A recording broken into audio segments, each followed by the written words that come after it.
In this video, I'd like to talk about multiplying monomials. So a monomial is essentially just a one-term expression. So when you see the root word mono, you can think of one, whereas we can also talk about binomials, whereas that root word bi means two. So a binomial would be a two-term expression. And so we just want to multiply these one-term expressions together. And the key concept we need to use when multiplying monomials is that multiplication is commutative. So what I mean by that is that multiplication can be reordered.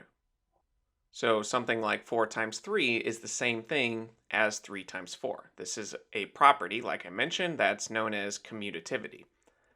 So with this problem, we essentially just have a lot of multiplication here. And we can rewrite these monomials as products. So really this minus 4x squared is just minus 4 multiplied by x squared. And then we're going to multiply that by this 7x cubed. But that is really just 7 times by x to the third. And the reason we can write it like this is to make it more obvious that from this point we can just reorder everything. And the easiest way to approach these is to multiply the number terms together and then multiply the variable terms together. So let's reorder it so that we're multiplying minus 4 by 7 and x squared by x to the third. And minus 4 times 7, that's just 28. And of course we have the negative here, so we have minus 28, and then we're going to multiply this x squared by x to the third. And when multiplying variable expressions like this, with different powers but they have the same bases, you could remember the rule. For instance, if we have x to the a and we're multiplying by x to the b, when the bases are the same, we can just add the exponents. So this is x to the a plus b. But you don't want to just memorize rules like this. You want to understand them. And looking at a specific example, it's usually easiest to understand it from there. So we'll just rewrite the minus 28 and then remember what it means to square something and what it means to raise something to the third power. So something squared, x squared, really just means multiply x twice. And then x to the third power, we are going to multiply x 3 different times. So x times x times x. And from here, you can see that there are 5 x's multiplied together.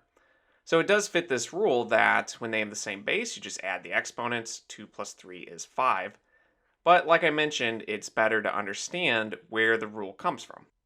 And you can understand that by just the basic definitions of exponents.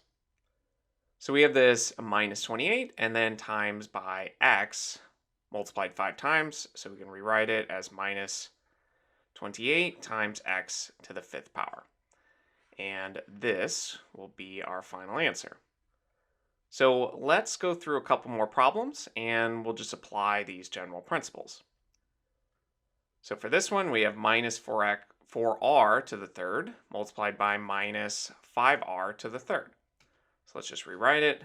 Minus 4r to the third multiplied by minus 5r to the third. And like the previous problem, we're just going to focus on multiplying the number terms, these coefficients for these monomials.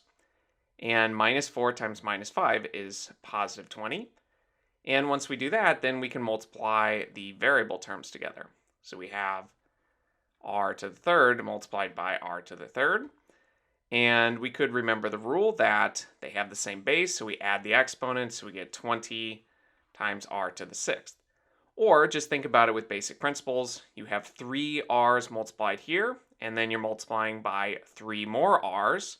And so in total, you would have 6 multiplied together.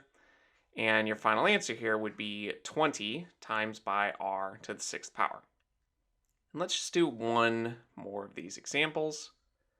And let's rewrite it first.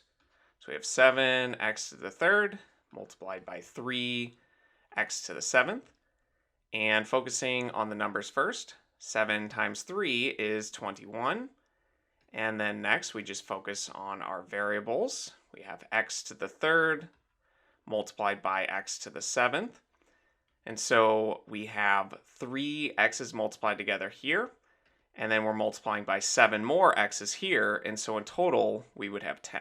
So we get 21 times by x to the 10th power. And you can see that's true because they have the same base. And so we're going to add their exponents together. So this 21 times x to the 10th, this is our final answer when multiplying these two monomials together.